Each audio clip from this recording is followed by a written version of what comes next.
We have Senator Koko Pimentel on the line to give us some updates on the divorce bill in the Senate. How it's going to, well, whether it's going to weather the Senate or what. No? Senator Koko? Magandang hapon po. Okay, Senator Koko, first question, Senator. We were kind of surprised that this divorce bill breezed through the House of Representatives. Do you share that sentiment, Senator? Yes, ma'am. We would have expected longer debates given the close fight in the vote results. Tama po yun. Pero anyway, talo na yung no, nanalo na yung in favor. So the battleground will now be the Senate. Kamusta Senator sa Senate? Lalo na after magsalita ni new Senate President Chis Escudero na siya personally ay ayaw niya ng divorce bill. Conscience vote ito. So it doesn't matter kung Senate President na nagsasabi, I do not think automatic yung mga sumuporta sa kanya ay susunod sa kanya. This is too personal an issue. So kanya-kanyang boto po ito. Okay, Senator, on our screen right now, we're seeing a scorecard of people or senators in favor and against the divorce bill. On quick glance, mukhang mas nakakalamang yung mga anti. Well, yung survey ni Senator Jinggoy, almost half of the Senate, 50-50 halos eh. So if that should be the representative positioning, so we also see a close fight in the Senate. Okay, we're seeing your name. I'm seeing your name on the anti-column. Is this your sentiment? Is this a correct sentiment, Senator Pimentel? I based my reply to the survey not by Jingo, survey by someone else, based on what I have read in the news reports. So it's not really yet a word-by-word study of the House bill. Okay. But I find the grounds too liberal. Too liberal. Okay. Senator, merong proposal naman yung mga pro-divorce sa House. Si Congresswoman Janet Garin, sabi niya, kung hindi daw papasa yung divorce, gawin na lang libre ang annulment. Ayun. What do you think of that proposal? Pag sabi kasi gawing libre ang annulment, docket fees kasi yan sa korte. That's already in the judiciary na po yan. We can make an appeal, but we cannot force the Supreme Court to revise or amend the rules of court, especially the schedule of docket fees. Okay, pero mas madali siyang gawin, di ba, Senator? If it's by way of reforms to make it easier to dissolve marriages, mas madali actually ang route na yan. Yes, pwede. Pero pwede natin pag-aralan eh. Ang naisip ko, meron na tayong annulment which dissolves the marriage. Meron tayong separation which does not dissolve the marriage. The married couple to live away from each other. So, hanapan natin ng isa pang remedyo which dissolves the marriage bonds and also allows the couple to live away from each other. Parang in between legal separation and annulment. Bakit hindi na lang simpleng divorce, Senator? Oo nga eh. Para mas simple at affordable at mas protektado ang mga kababaihan. Because a divorce bill, na tayo lamang ang walang divorce sa buong mundo na bansa, is basically for women. It's basically human rights issue. Eh. Hindi lang siya simpleng issue ng relihiyon. Eh. No, it's an issue of human rights. Meron kasi doon sa nabasa ko na irreconcilable differences at saka gravely abusive conduct. So, dahil dyan, masyadong vague ang grounds na yan. Okay. Pero those details are details, no? In principle, anong tingin nyo sa divorce as a human rights issue, especially for women, na hindi masyadong protektado, even itong mga legal separation at annulment? Dahil, halimbawa, annulment, napaka-expensive niya at napakahaba ng proseso. Tandaan natin na kung meron tayong divorce, it will still be a court proceeding. So kung ang problema mo yung gastos, ganon din yun. Unless the Supreme Court cooperates by revising the schedule of docket fees. Diba? So ayusin natin yan. At saka, pag masyadong madali ang grounds, irreconcilable differences, gravely abusive conduct, pwede rin magamit against women yan, ha? Pwede rin kawawa mga babae, ha? Dahil lalaki naman ang gusto mag-divorce. Napakadali. Yes, pero pag nakipag-divorce yung lalaki, may karapatan na may iwan sa babae. Merong alimony, may mga hatian, etc. No? So, kung ang lalaki ang gagawa niyan, at his own expense, at his own risk. So, kahit lalaki ang magsimula, protected ang babae. Yun naman ang bottom line sa divorce, eh. Protection sa mga kababaihan. Because men can have their cake and eat it too. Sino ba ito kausap ko? Si Ronald? Of course. Senator. Okay, Ronald. Iba na mundo ngayon, pantay na. Ayun. Pantay na ngayon. Kung mas malaking income ng babae at siya ang nagbigay ng ground na divorce, siya magbigay ng support. Ganon din yun. Pero Senator, alam niyo naman yung sitwasyon sa Pilipinas. Mas maraming babaeng binubugbog dito, inaape, at yung lalaki ng bababae, 5 asawa, at hindi naman sinusuportahan yung misis sa yung mga anak. Actually talaga, kahit meron tayong domestic violence law, sobra pa rin yung domestic violence and the women are mostly the victims. Bihirang-bihira, na may protection din ng mga lalaki, pero bihirang-bihira yung mga kaso na gano'n. Hanggang ngayon talaga, the reality in our country is talagang mga babae pa rin ang binubugbog. At saka kapag yung babae, yung lalaki kapag naghanap ng girlfriend, baliwalain sa society natin. I mean the lalaki. Pero kung yung babae, sabihin ako, landi naman na itong babaeng to, nanlalalaki. Kaya ang gusto ng mga babae, they will have a chance to legally find, kung sakasakali mang ganyan yung sitwasyon, it's a toxic situation. Gusto nila, meron din silang chance to start a new life. What do you think of that argument? I'm repeating the arguments of the women's groups who are supporting this bill. Let us Filipinize the concept of divorce.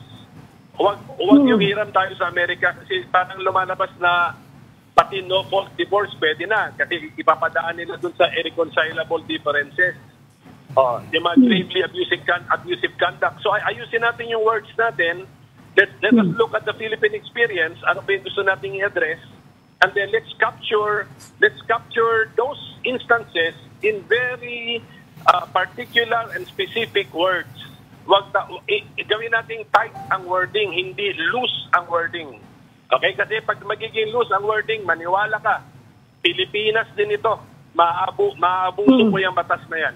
Okay, Senator. Senator, sang-ayon kayo sa divorce na Philippine version? Ayusin natin. Ang problema ko lang talaga, pagka-divorce kasi, kawawa rin yung mga gusto sa divorce kasi dala-dala nito yung American connotation ng divorce na napakadaling kunin. Kaya nga mayroon nagsabi, magkakaroon na ng drive-thru divorce. Kaya nga, kung pwedeng iwasan na natin yung word na divorce kasi masyadong loaded na yan, masyado tayong familiar sa American concept. So, let's Filipinize our remedy to specific Filipino situations. Pero Senator, buong mundo... Okay ako hanapan ng remedy. Yeah. Pero Senator, buong mundo ginagamit yung divorce. Even Catholic countries like Spain, Italy, kung nasaan nandun yung Vatican. At wala naman silang problema. Ang mahalaga naman kasi yung substance. Yung essence ng human rights para sa kababaihan. Kasi baka tinanggap nila yung no-fault divorce. Kung ganyan na, imposible mo na kami makonvince. Kung kasama ang no-fault divorce, no way.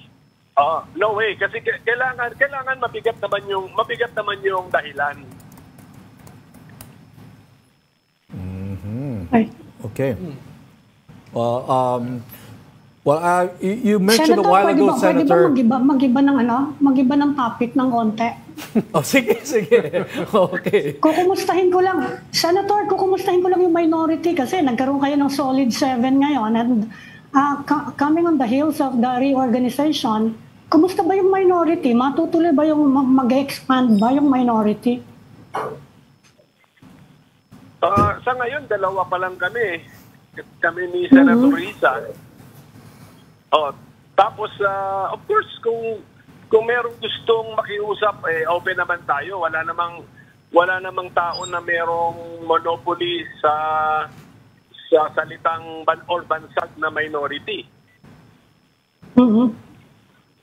Wala naman nag-approach sa inyo, Senator. Among we know who the solid 7 are. Wala pa bang nagsasend ng feelers? Kasi I know na sinabi nyo na they are welcome kung gusto, pero meron na ba nag-approach sa inyo or Senator Risa? Pagkakala ko, mag-vaccine muna yung solid 7 eh. Papahinga daw muna sila. So, yung mga emosyon papababa muna nila. Senator Koko Pimentel, do you see any of them actually joining the minority? Hindi po madali maging member ng minority. You stand to lose a lot. As it is, they already lost a lot. So I guess, do you see any of them joining your ranks? Well, ang sasabihin ko na lang na pag-isipan nilang buti because you're right, no? Was that Patrick? Patrick, you're right. Hindi ganun kadali ang maging minority. You want to elaborate on that, Senator? We have our own idea what makes it difficult to join the minority, no? Yes. Pero do you want to elaborate on that? For example, the budgets, of course, we're talking about different budgets here, no? Iba yung may committee chairmanship ka and all that. So, you want to add to that, Senator? It's more, being in the minority is more of responsibilities than perks or benefits. It's more responsibility. If you want to be minority leader, pasahin mo lahat ng panukalang batas. Right. Does that mean, Senator, that the majority is more about perks and division of spoils kumpara sa minority? Hindi naman. Pero the point is, yung majority senators, they have their own Viber group. So, we do not know what they're talking about. So, di ba dati pumirma nga sila sa Maharlika through Viber? Di ba, Senator? Tapos, ano yun? Di ba dati pumirma sila sa Maharlika bill through Viber? Oo nga, mukhang gano'n. They have their own Viber group. Meron din kaming Viber group of all senators. Tapos, I'm sure meron sila sa majority. But so, kung ano man yung pinag-uusapan nila doon, hindi na namin alam ni Risa. Okay. So, lang kami ni Risa. Pag mag-Viber ako kay Risa, yun na yun. Minority Viber group na yun. Group na yun, dalawa lang kayo, Senator. For clarity lang, kung minority ka ba, kasi medyo nalilito ngayon mga Senator, pag minority ka ba, does it necessarily mean you are anti-administration? Opposition ba kayo? Yun ang tinatanong ngayon, kung minority ka sa Senate, are you necessarily opposition? Actually, if you're minority in the Senate, your job is to check the majority in the Senate. Mahina kasi ang party system natin, kaya hindi natin ma-imagine na sometimes na yung party in power, minority rin siya sa Senate. Pwede mangyari yun theoretically. Pero alam mo na, we Philippinize everything. Sa Philippine system, halos hindi mangyayari yon. So, pero ngayon, ang purpose ng minority is to check the ideas proposed by the majority. And then most of the time, yung mga administration measure, majority ang nag-propose. Kaya, nati-check din namin ng administration because of the proposals of the majority. Okay. So hindi necessarily na you are opposing. You are checking the proposals. Yes. We are checking. We are checking kasi democracy to. Dapat kahit sangayon ako sa idea mo, dapat ma-testing ko yung idea mo. Dapat merong mag-testing sa idea mo. Kasi pwedeng sangayon lahat eh. walang nagtitesting, nadideprive yung mga kababayan natin ng ng information, ng knowledge, which is very critical in a democracy. Last point on the divorce, Senator, no? So ang hatian ngayon sa Senate is basically along gender lines, no? Dahil almost all the women except one ay nagpo-propose ng divorce bill at sinusuportahan 'yon. 'Di ba? Halos ganun ang hatian ngayon sa Senado, gender. Well, kasi anim lang yata ang female members namin eh. Yes. So, mahirap sabihin yun. Basta 5 of the 6 may be in favor. So, but wala pang debate. So, baka ma-point out natin kung anong laman ng bill, paano ba posible ma-improve yan, baka magbago nga ng anyo, baka maka-invento tayo ng ibang remedyo. So, who knows? Tignan natin. Okay. Thank you, Senate Minority Leader Koko Pimentel. Salamat Thank you din for po. your time. Salamat din po. Thank you, Senator.